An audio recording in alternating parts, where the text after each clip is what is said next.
sama aja.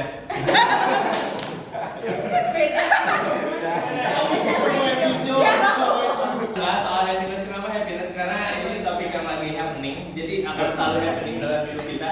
Kenapa happening? Karena itu asal katanya dari happening. Coba mereka jawab. Ya, dia nggak mau jawab banyak tuh happiness stop. Jadi jangan apa. Coba ya. Ya, ada yang mau jawab happiness itu apa? Mungkin Mbak Muf yang lebih happy. Apa ya? Happiness is when we feel content about ourselves. Salah. Jadi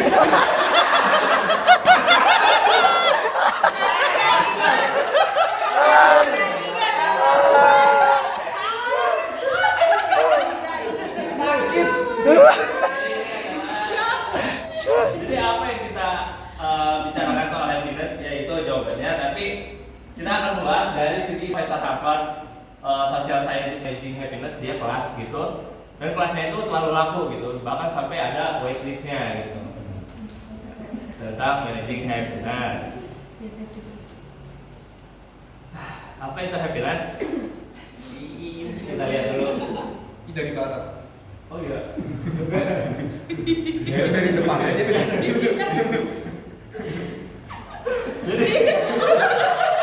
Jadi apa itu happiness? Jadi happiness ini Ayo cepet. Mataharinya udah mau pergi cepet. Iya. Ya. Ya.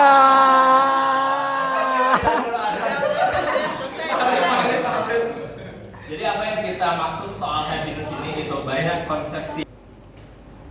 Feeling adalah bukti dari happiness itu, jadi bagian aja dari happiness. Misalnya ketika kita mengatakan apa sih, aku senang, aku happy ketika mencium Kamu.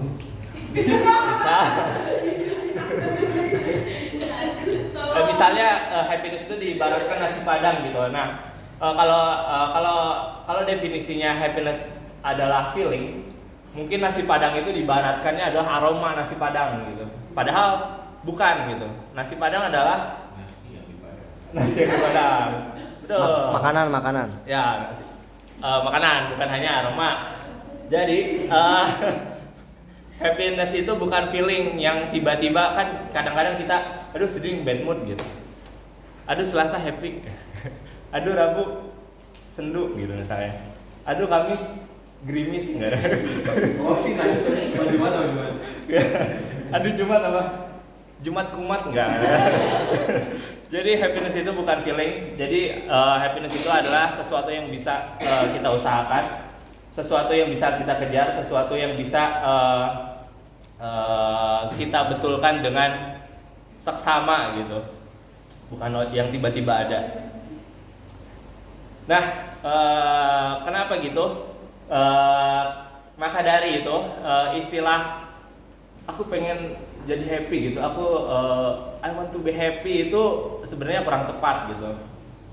Dia mengatakan kalau istilah yang lebih tepat itu adalah happierness gitu. Jadi ada rasa progresnya gitu. Jadi ada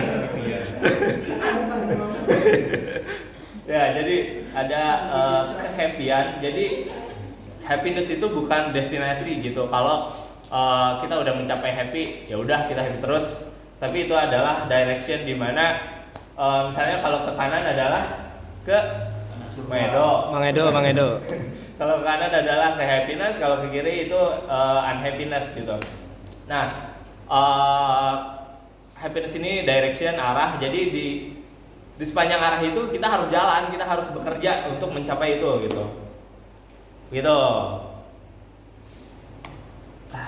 Pembentuk. Nah, ini menjawab juga kenapa tadi di awal slavery. Karena slavery ada nutrisi. Yang pertama kita bahas soal enjoyment. Mungkin ada yang sering dengar apa itu enjoyment, mungkin Kaneta? Gak pernah dengar. Gak pernah dengerin? Saya Bang Bombay ya. Nunjuk doang enggak Allah. Nikmati, jadi nikmat gitu ya. Nikmat mana yang kau dustakan? Nikmati ya.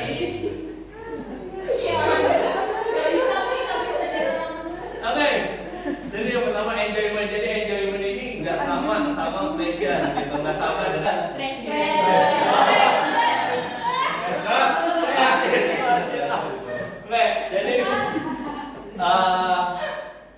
Pleasure ini adalah sesuatu jadi sinyal yang dikirimkan oleh tubuh kita, atau kalau bahasa Arthur Brooks-nya itu Mother Nature yang kirimkan untuk kita tuh bahwa suatu hal itu baik untuk survival dan memperpanjang diri kita.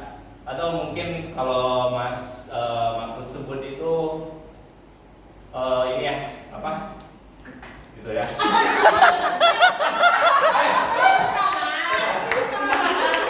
Ya memperpanjang ya gitu. Memperpanjang ya gitu. Itu bagus gitu. Pleasure gitu. Jadi apa memperpanjang ya.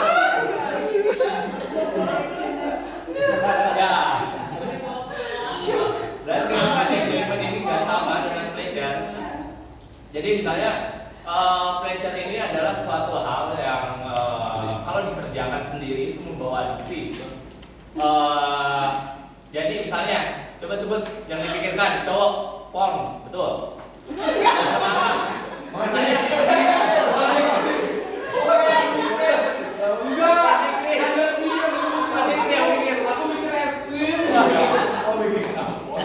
ya, misalnya porn gitu, kan itu membawa kita pleasure gitu, kenikmatan, nikmat banget gitu. Oh gitu ya?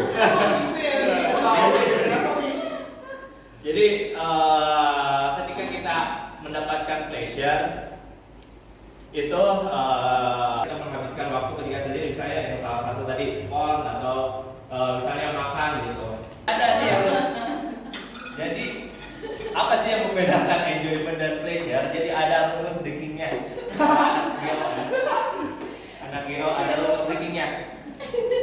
Enjoyment itu adalah pleasure ditambah people ditambah memory gitu. Jadi kita merasakan enjoy itu adalah ketika kita merasakan nikmat, tapi di suatu level yang bukan kayak adiksi gitu. Pleasure ditambah people, kita sharing waktu kita dengan manusia, dengan people, dengan orang terdekat ataupun tidak terdekat juga gitu. Dan memory gitu. Nah ini jadi ini rules deckingnya ya. Pleasure, people, dan memory. Nah kenapa ini penting? Misalnya diaplikasikannya dalam apa rules enjoyment ini? Misalnya dalam iklan gitu. Kapan kita lihat iklan apa? Maskin. Nah, itu iklan marjan, iklan mas. Jadi seringnya adalah iklan ini gambarkan minum ini tuh ramean sambil ketawa ke TV, sambil ke TV ketawa. Jadi brand itu ingin mengasosiasikan produknya ini bukan hanya pleasure gitu, bukan hanya sesuatu yang sesaat, tapi enjoyment gitu, yang lebih besar daripada pleasure. Nah kita kembali lagi,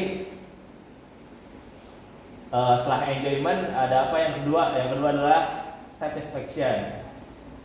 Mungkin ada yang udah sering dengar soal satisfaction gitu. Jadi satisfaction ini bukan hanya kita mendapatkan kepuasan ketika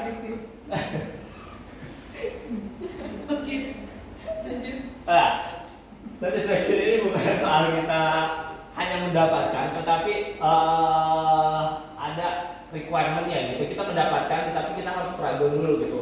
Kita harus berusaha dulu, makanya tangan ke bawah lebih. Apa yang kita inginkan kita kejar, kita usahakan. Tapi ketika kita sudah dapat, nggak bisa kita pegang terus selamanya gitu, kayak nggak bisa. Siapa tahu gitu. Jadi satisfaction ini adalah suatu hal yang maksudnya kita cita-citakan, kita inginkan, kita kejar, tapi ketika kita udah dapat, kita mendapat kesenangan ketika kita sudah berusaha gitu. Jadi makanya contohnya ketika kita job deskripsi atau kita apa ya, planning mungkin job tugas enggak ya. Jadi itu enggak yang mendapatkan overcoming obstacle, learning new things, and persisting through difficulties. Jadi hal-hal ini tuh seringkali membawa kepada kepuasan. Jadi semakin apa ya, semakin susah kita apa yang kita kerjakan atau obstacle yang kita hadapi itu semakin fulfilling, itu semakin baik outcome yang didapatkan dari segi kepuasannya. Yang ketiga adalah meaning atau purpose. Ini adalah makna atau tujuan. Jadi ini ada meme yang bagus gitu, kayak apa sih makna hidup kita? Tapi gimana kalau makna hidup kita itu adalah tertulis di terms and condition. Tapi kita nggak pernah baca. Ya, apalagi kita nggak pernah baca. Jadi meaning ini adalah sesuatu yang sangat general gitu. Jadi rumus the king ya. Untuk mencari dan membreakdown meaning ini adalah coherence, significance, dan purpose. Coherence ini adalah pemahaman naratif tentang hidup. Naratif. Gitu. Ya, bingung. Sendiri kayak gitu. Dia ngaku bentar. Nah, jadi coherence ini adalah gimana cara kita memahami suatu pengalaman yang terjadi dalam hidup kita. Misalnya aku dipecat gitu. Ya, aku dipecat. Tapi itu kan gimana perspektif kita membawa arti kenapa kita dipecat gitu. Kadangkala misalnya oh iya kita dipecat karena kita kurang lagi gitu. Atau gara-gara kita touch gitu. Atau bisa juga kita narasikan oh mungkin itu yang terbaik buat kita gitu. Ada tempat lain yang menunggu value yang ada di diri kita dan kita bisa memberikan impact yang lebih besar di situ gitu. Jadi ini adalah bagaimana kita menarasikan hal-hal yang terjadi dalam hidup kita gitu. Nah ini ada quote juga yang bagus. Jadi ketika when people can create a coherent story of their life, understanding the why behind significant event both good and bad, they find more meaning in what they do gitu. Jadi sebagai tali temali, jadi hal-hal yang abstrak nggak beraturan. Jadi dengan menarasikan ini, jadi kita make it more make sense gitu tentang kehidupan. Yang kedua adalah signifikan. Ini intinya adalah pertanyaan kenapa kita penting gitu, kenapa kita ada di dunia ini gitu. Jadi ini ada pertanyaan yang olah rasa, olah makna, olah ramalan guys. Jadi ada pertanyaan yang untuk exercise the significance ini gitu. Jadi ini adalah exercise yang dibawa oleh Arthur Brooks ketika ketika dia mau menguji signifikansi suatu orang gitu. Kenapa kalau hidup misalnya kalau hanya mengejar kekayaan itu dinilainya adalah soal makna hidupnya masih rendah gitu.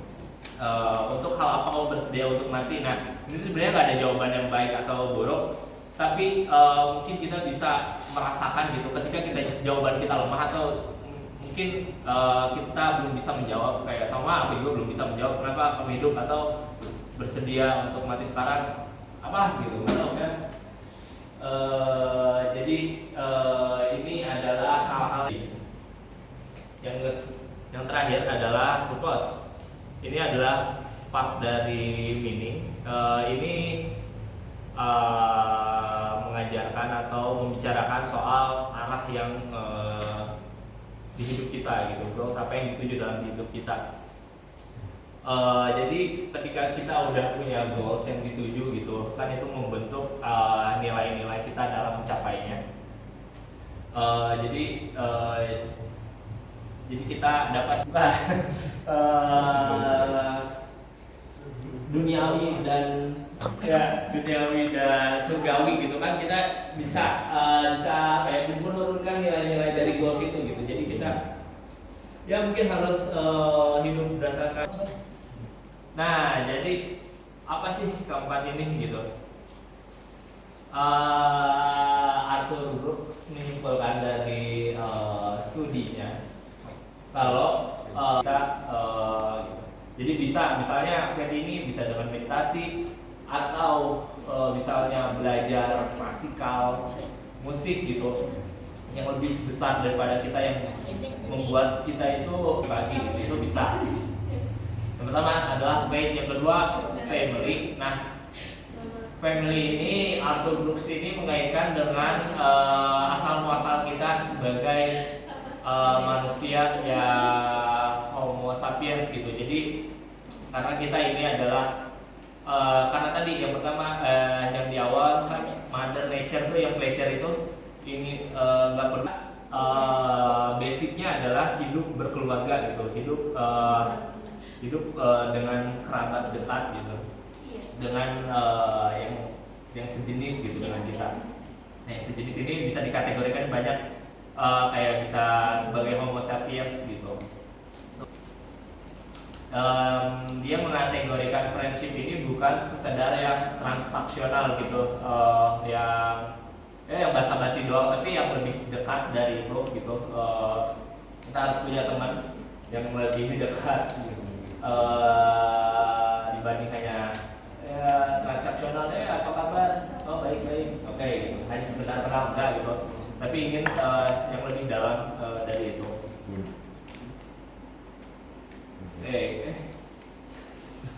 Friendship itu friendship. Dan yang terakhir adalah pekerjaan.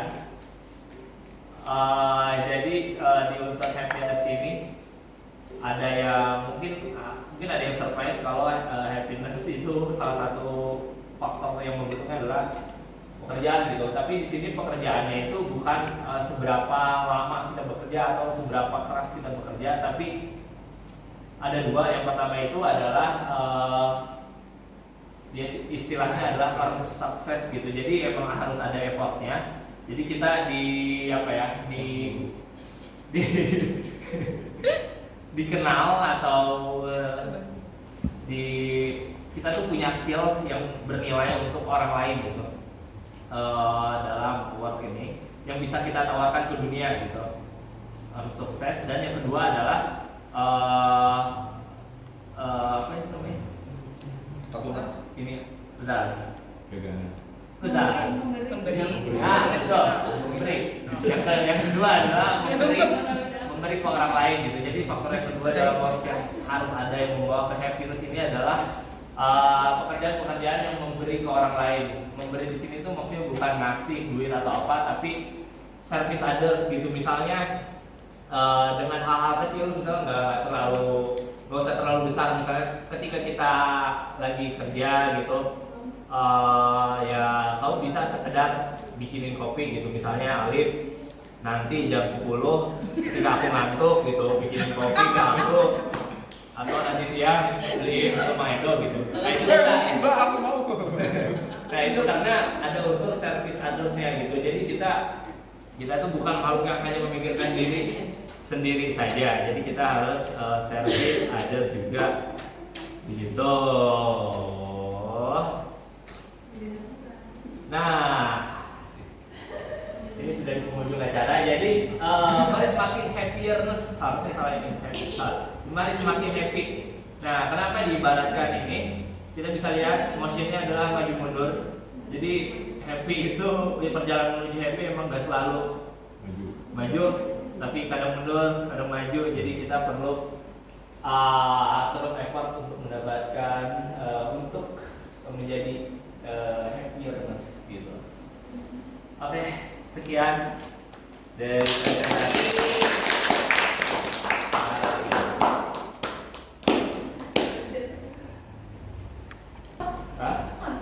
Tanggung jawab dong atas materi.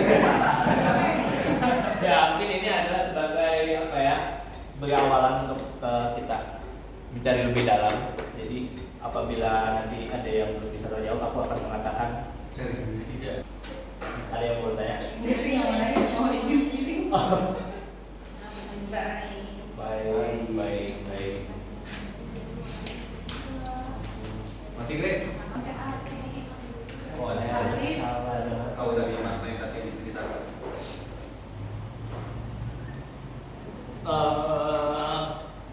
Kemarin sebenarnya nggak ada di bahasan dia ya. Tapi kalau menurutku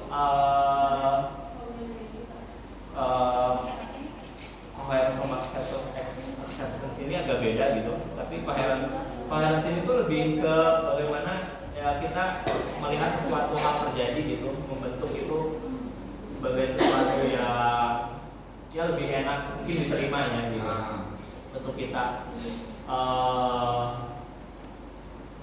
Begitu. Tapi acceptance tuh beberapa kali disebut juga dari dalam konteks acceptance ini. Jadi emang ada part of acceptance di dalam happiness. Contohnya adalah ketika kita punya emosi negatif gitu.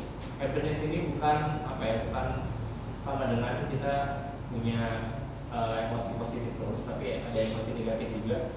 Nah, di situ disebutkan kalau dalam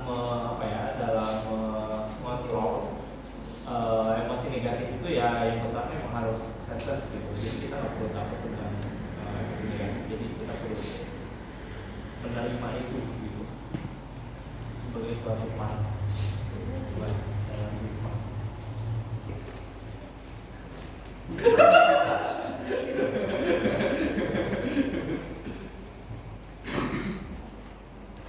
Minimal dalam Cerita berarti. Itu mah kurang vitamin C. dari Tadi terus. Lagi ada Pak Dewi. gimana? Ada Pak Dewi lagi. Tips itu biar happy. Tips itu biar happy. Tips itu biar happy. Yang pertama move, yang kedua slow aja kayak gitu. Firza aja. Enggak. Yang pertama, nggak tahu sih kalau tips itu ya keempat hal itu gitu, itu emang harus ada. Tapi kalau yang dimaksud kamu adalah kita nggak dapet emosi negatif atau perasaan negatif tuh emang nggak bisa gitu. Maksudnya akan selalu ada. Bahkan dia sebut kalau kita nggak punya perasaan negatif itu kita akan mati gitu. Karena perasaan negatif itu kan ininya katanya tuh akarnya ada 4, danger, disgust, 2 lagi apa lupa. Nah itu tuh perasaan-perasaan itu tuh adalah muncul secara biologis untuk menjaga kita untuk survive gitu. Jadi emang harus ada. Jadi kalau belum move on sedih itu apa sih? Itu kalau sedih terus Ada yang salah dengan ada yang salah. Enggak, tapi ya betul. Kalau sedih terus emang ada yang salah dan harus mencari tahu akarnya gitu.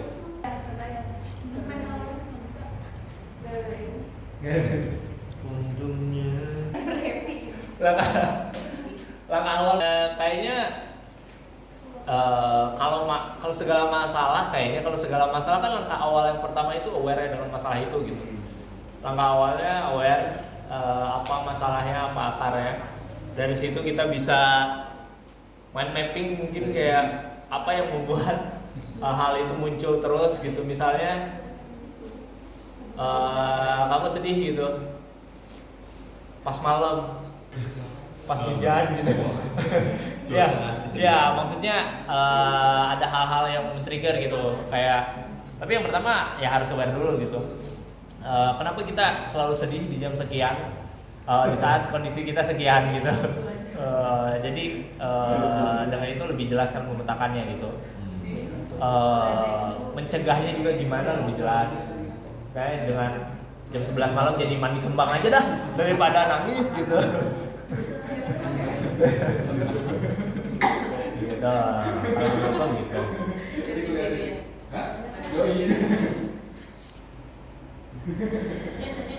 Kan tadi ada family, Friendship, work. Kalau di salah satu aspek itu kita nggak bahagia, kita tetap bisa bahagia dulu. Berdasarkan teori yang tadi berarti enggak ya? Maksudnya bukan mungkin bisa bahagia tapi mungkin bahagianya nggak komplit gitu, karena itu adalah rumus bahagianya gitu, keempat hal itu gitu. Misalnya ada suatu hal yang kurang, kita udah terpenuhi 3 gitu, faith, friendship, sama family, tapi worknya nggak ada gitu. Kita diem aja di rumah gitu, kan kayaknya nggak bisa juga ya, kayak kita diem aja di rumah gitu. Kalau WFH gimana? Nah, WFH juga diem di rumah aja ya. Ya, jadi ya harus ada effort yang dikeluarkan gitu. Misalnya kalau IRT kan IRT itu pekerjaan gitu, ada effort yang kita keluarkan, ada effort yang kita membentuk ini manusia gitu. Jadi nggak apa-apa. Tapi kalau yang diem terus atau pengangguran gitu, kalau mungkin ada beberapa hal yang nganggur dulu gitu, kan itu kerasa banget ya, kayak nggak ada kerjaan, sangat menggerus diri gitu. Jadi ya kalau menurutku pasti akan nggak komplit. Kenapa relationship? Iya bener. Ya, relationship ini termasuk ke dalam dua kategori yang tadi ya, family dan friendship. Nah, friendship di sini tuh diartikannya bukan cuma teman, tapi ini selain yang ini ya, tapi bisa juga dengan istri gitu misalnya, atau significant other yang lain gitu. Gitu. Ada relationship istri, suami. Nah, kita. Berarti pacar maksudnya di friendship. Iya kontroversial ya. Terus maunya apa? Family? Boleh family juga. Tergantung aja. Bebas lah, bebas sampean, bebas teman. Bahas teman. Tuh. Kalau dari materi yang disampaikan, yang asalnya aku tahu itu kebahagiaan sifatnya relatif dan mungkin tidak terukur, tapi kalau aku lihat dari materi yang tadi, jadi terukur ya kebahagiaan itu. Dan sebenarnya kan kebahagiaan setiap orang beda-beda ya. Makanya tadi yang lebih tepat itu happier ya daripada happy gitu. Dari teori yang dibahas di materi ini, happiness ini menjadi ada ukurannya, tapi mungkin bentuknya bukan persentase gitu ya, tapi lebih kepada aja ada cara-cara, ada pakem-pakem atau kaidah-kaidah yang kamu tuh bisa dapat gitu. Ketika kamu udah checklist keempat hal ini, kamu bisa mendapatkan happy gitu. Itu gitu, mungkin ini juga jadi apa ya? Jadi sesuatu yang baru gitu untuk banyak orang, karena kan orang selama ini ketika dia ngomong I want to be happy itu adalah absen dari negatif emosi gitu, negatif emotion gitu. Nggak ada perasaan negatif gitu. Padahal itu nggak bisa gitu. Jadi mungkin ini aroma baru. Apa sih formula forum? Yang satisfaction. Kan tadi katanya semakin besar effortnya, semakin puas kitanya. Tapi kalau lihat Bahlil, tahu kan Bahlil? Jokiin tugasnya itu kan happy juga kayaknya itu. Puas juga. Nggak tahu sih kalau dia puas atau enggak gitu ya, real happy atau enggak. Tapi kalau bahas soal si Bahlil bener. Jadi si Arthur Brooks ini tuh punya juga kategori yang ini ya, dia tuh mengutip dari Thomas Aquinas, kalau nggak salah filsuf ya. Jadi ada 3 atau 4 idols dalam kehidupan manusia itu yang emang selalu dikejar gitu, tapi itu tuh salah gitu. False idols itu yang pertama adalah power, fame, money, sama satu lagi apa ya? Jadi apa tuh?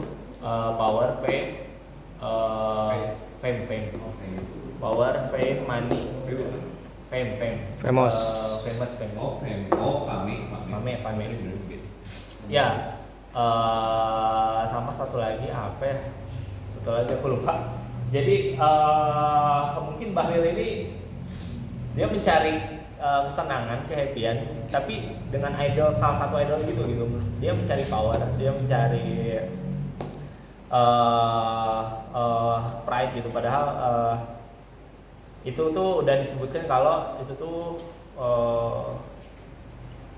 idol atau tujuan yang salah dalam hidup itu. Kalau dia happy tapi ya sih senyum terus ya. Ya punya ani-ani ya.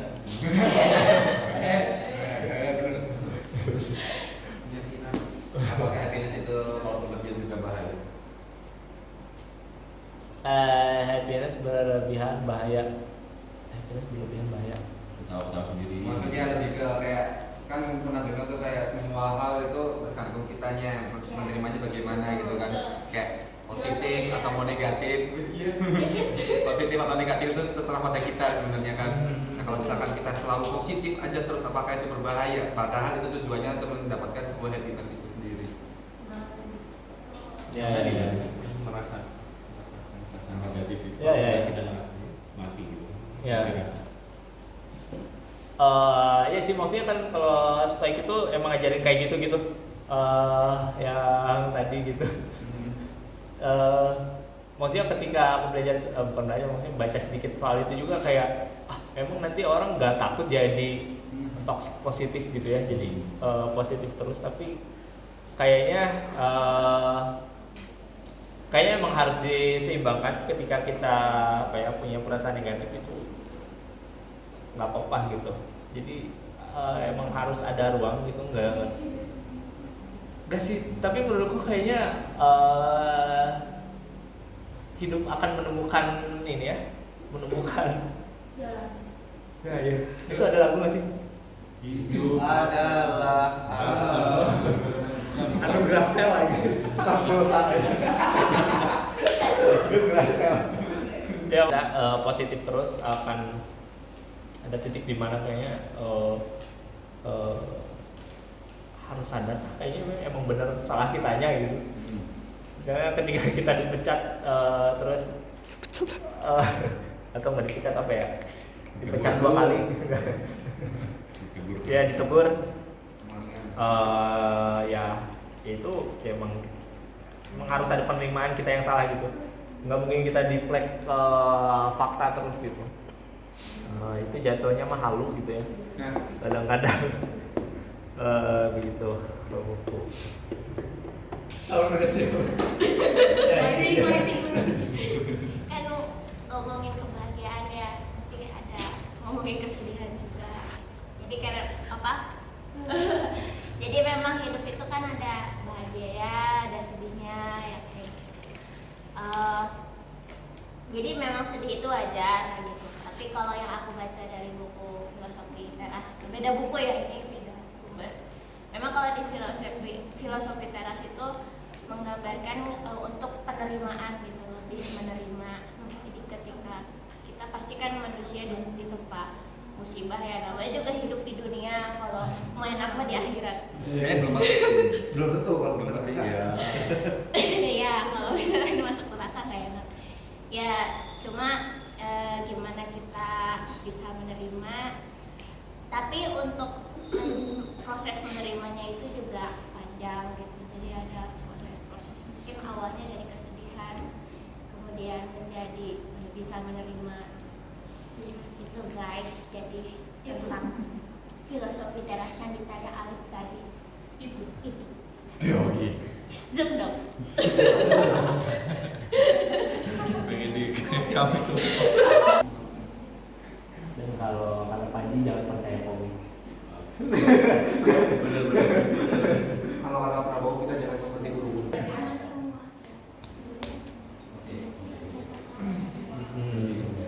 Gitu. Ya.